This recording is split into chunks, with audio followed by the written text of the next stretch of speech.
ये सोचो, रात एकदम सन्नाटे वाली है, पूरा गेयोन सोया हुआ है, लेकिन बस्ती के बाहर पीपल के पेड़ में हवा ऐसे सरसराहट कर रही है जो बस अजीब लग रही है। आज कोई आम रात नहीं है, आज अमावस्या है। हवा में बदबू है, जैसे कोई पुरानी और सड़ी हुई चीज पास में सड़ रही हो। उस पेड़ के नीचे एक साधु पालथी मारे बैठा है, मंत्र जप रहा है। उसकी जलती हुई धूनी से चिंगारियां निकल रही हैं, अंधेरे को लाल कर रही हैं। उसकी आंखें कसकर बंद हैं, माथे पर नासें उभर रही हैं।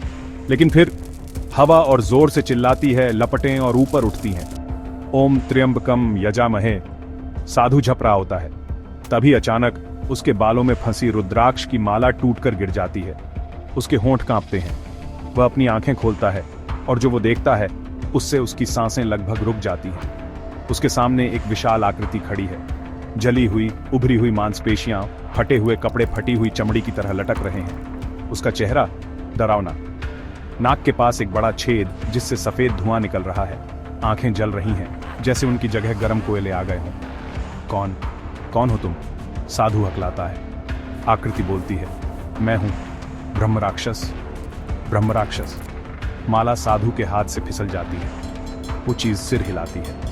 हाँ, मैं ही हूं। मैंने अपनी पूरी जिंदगी वेद और पुराण पढ़े, लेकिन अंत में मैंने अपने ही शिष्य को श्राप दिया। मेरे क्रोध ने मुझे इस रूप में फंसा दिया। अब मैं न तो ब्राह्मण हूं और न ही दानव।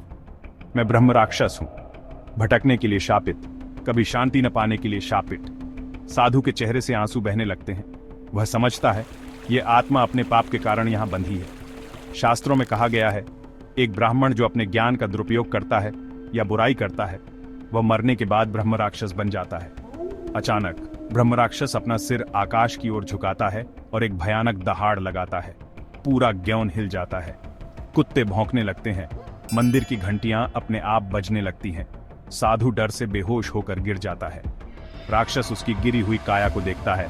उन जलती हुई आंखों से खून जैसे आंसू टपक रहे हैं। मैं आजाद होना चाहता हूं। आवाज इतनी डरावनी है कि यह श्मशान घाट में सुनी जाने वाली किसी भी आवाज से बदतर है। वह कौन था?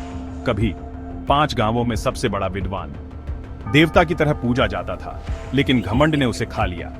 एक दिन उसके शिष्य ने उससे बेहतर एक मंत्र समझा। गुस्से में उसने लड़के को श्राप दिया, तुम्हारा जीवन बर्बाद हो जाएगा। तभी उसकी अपनी बर्बादी शुरू हुई। बीमारी पीछे पड़ गई। वह दर्दनाक तरीके से मरा, लेकिन मौत भी उसके घमंड को तोड़ नहीं पाई। यम के दूत आए, लेकिन उसके श्राप ने उसे इस दुनिया से बांध रखा।